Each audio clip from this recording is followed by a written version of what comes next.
First, open your browser and go to meqr.com. Now, choose the QR type. For a love letter, the easiest option is text. Click Text and you'll get a box where you can type your message. Now, write your love letter here. You can keep it short and sweet or write a full message. After typing, click Generate QR. Your QR code will be created instantly. Now, if you want to make it look nicer, you can customize it, like changing the style, adding a frame, or adjusting the colors. Just make sure it still scans clearly. Once you're happy with it, click Download and save the QR image to your phone or computer. Now you can share it in different ways.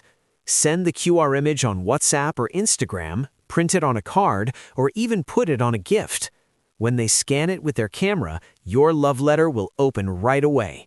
And that's it. That's how to make a QR code love letter using meqr.com. If this helped, like the video, subscribe, and press the bell icon for more quick tech tutorials. Thanks for watching.